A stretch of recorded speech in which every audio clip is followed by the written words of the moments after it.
Welcome to this video. My name is Donald Adams, Sound of Stars Technology Group. In this video, we're going to talk about what seems to be a unique method of treating ganglion cysts on the bottom of the feet. Please note, nothing in this video should be construed as medical advice or pertaining to diagnosis or treatment. If you require any of that, you should see a normal medical allopathic doctor. This is my personal experience, and I welcome members to consider experimenting with some of these methods as they see fit. I recently had a really amazing experience, and this may be something that will work for you. So what happened to me was probably about a week ago. I had to carry some heavy objects, and I was at it for quite a while during the day. And then shortly after that, I noticed that the bottom of my left foot was really sore. I didn't understand what was going on. Checked the bottom of my foot, and I noticed a pea-sized lump, and it was very similar to what you see in the picture here.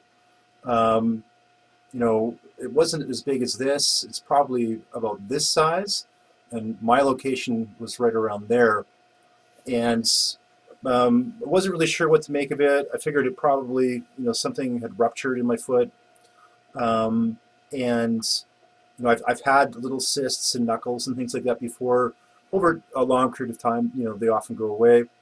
I'd heard of different treatments that could be used in the past. None of them seemed really, promising. Usually had to do with either surgery to have them removed, or having like a good sized needle put in to drain the fluid out of the joint or out of the cyst.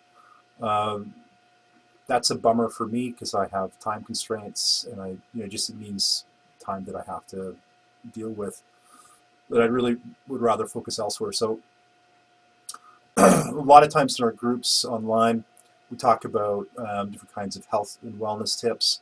I realize that I probably should start formally sharing some of these, especially for members, because it just might be helpful.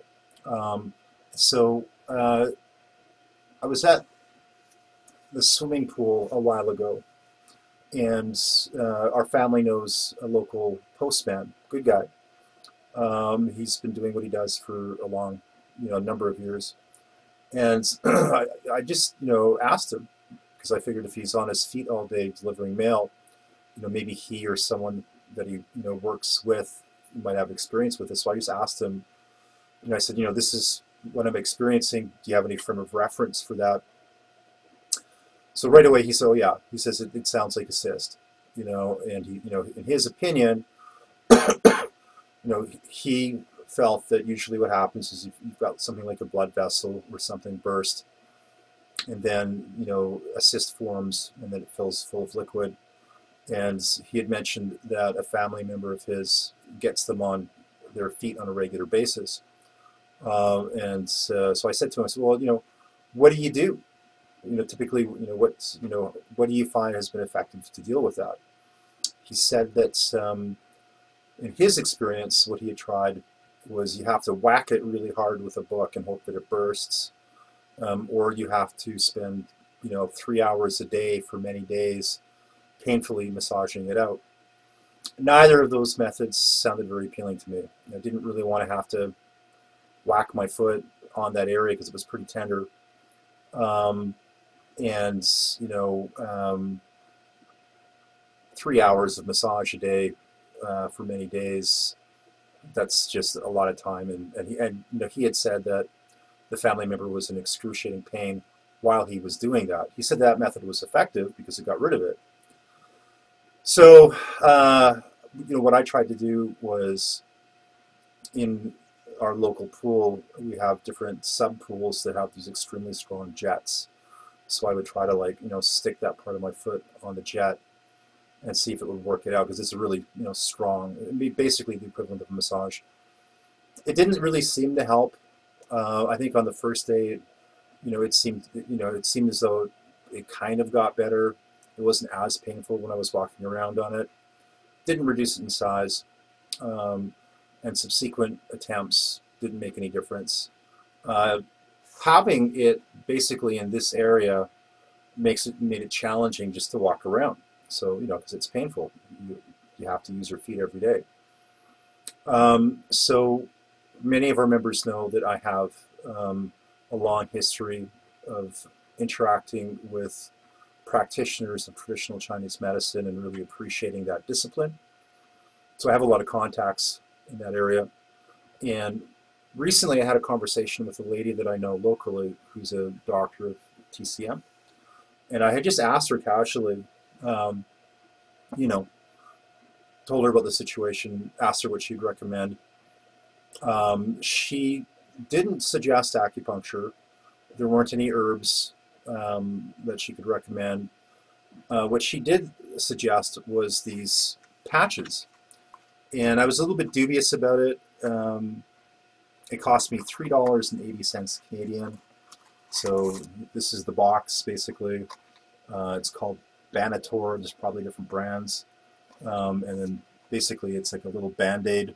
And it has like a little medical patch on the bottom. And you've got like little, I think there's like about 6 to 8 of these in the box. They're just basically little Band-Aids, and they have like, I don't know if I'm pronouncing this correctly, but salicylic acid. And I'd heard of salicylic acid in the treatment of some things before, and I know that it can work in certain situations, but this is literally titled as a corn remover. And what's going on here is it's definitely not a corn, so it's not like any kind of and it's not any kind of fungal type growth, nothing like that. It's just a rupture, and it's also not properly located on the surface of the skin. It's underneath the surface, so it's in the tissue. So I mentioned that to her. I said, well, I appreciate the suggestion, but really what this product seems to be about is for treating surface, things. But she said, give it a shot. See what happens. So when I came home, I thought to myself, I'll try it and see what happens. So I put one on, left it on overnight. Next day, didn't really notice too much. One of the concerns that I've got, of course, is that post office, the postal worker had said, you need to get these things addressed soon, because if you don't, they have a tendency to calcify, so the outer membrane will get hard, and then it's going to stick around longer. In a lot of cases, cysts will often get absorbed and they'll just vanish on their own, but that can sometimes take years. And I didn't want this thing to calcify and basically have to feel like I'm walking around in a hard pea under my skin all the time. So after I tried the first one, the next day, didn't really notice too much. So then a thought occurred to me, and I thought to myself, well, what would happen if I would apply DMSO, dimethyl sulfoxide, to the medical patch and then apply it? Because, being a healthy, solvent that can deliver deep into tissue, I thought, well, if the salicylic acid can actually dissolve the cyst, then the problem that I've got is I've got to get that salicylic acid deep enough into the tissue so that it actually reaches the cyst. So it just made sense to apply DMSO on top of the medical patch and then apply that to the skin. So that's what I've been doing the last few days. And I basically just got it's a DMSO tub. It's a gel, and it's got aloe vera in it, 70% DMSO, 30% aloe vera.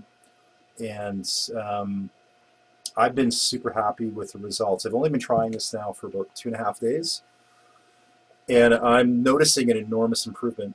So I'm actually not in any pain anymore walking around. I barely feel the cyst. It feels as though it's softened a lot. It also feels as though the shape of the cyst is deformed so that it's more pliable. That's a good sign. That means that the calcification or the potentiality for calcification is being reduced.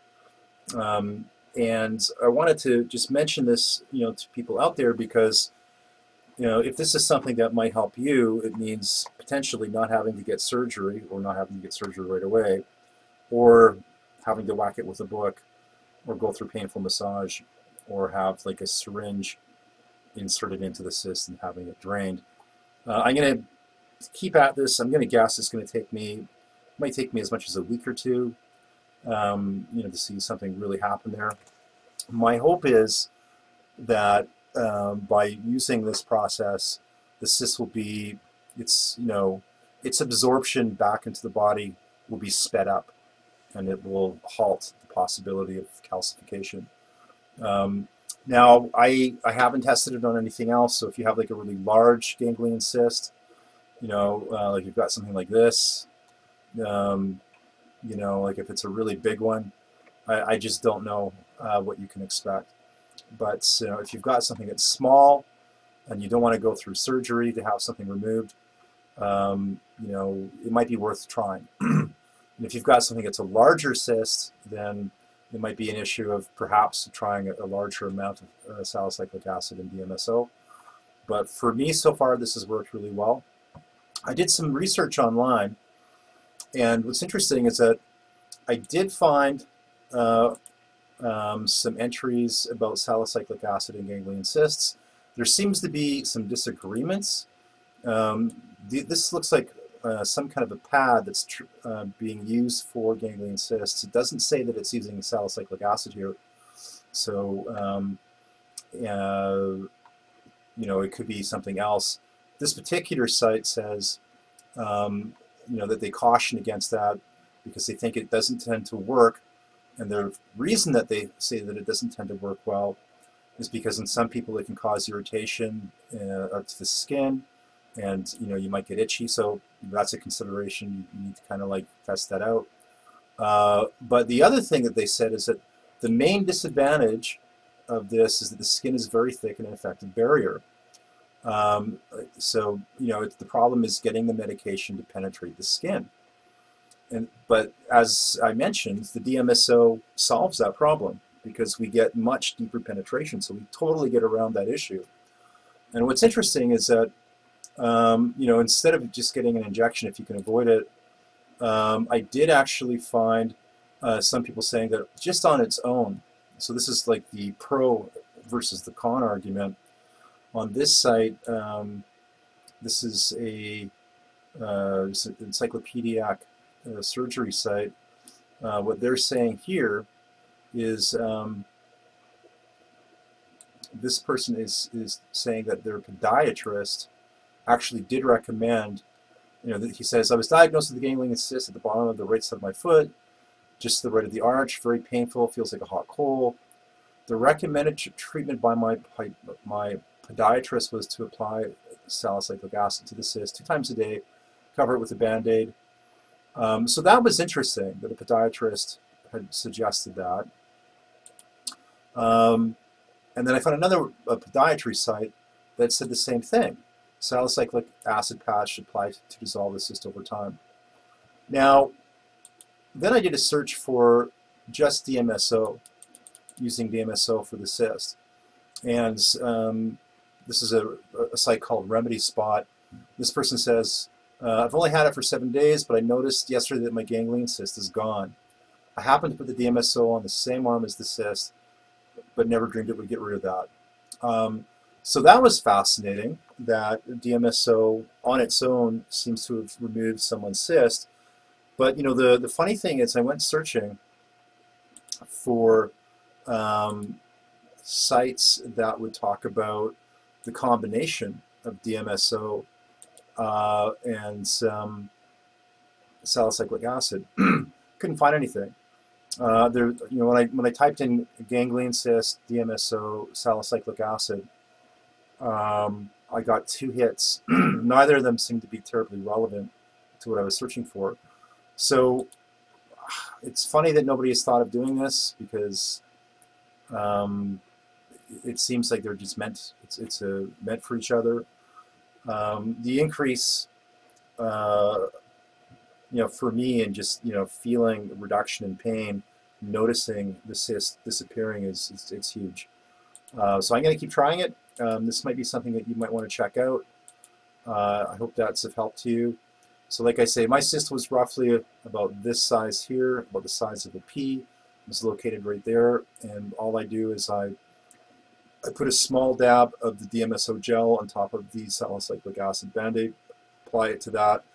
One of the things that I had done, because I have to walk around, those Band-Aids won't stick on super well on their own. So if you've got a sock on and you're walking around, they might come off.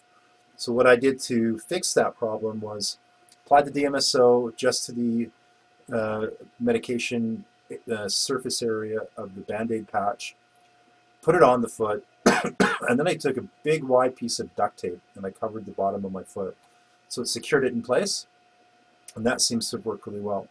So I hope that's of help, and like I say, as time allows and circumstance, I'll upload additional videos on wellness tips.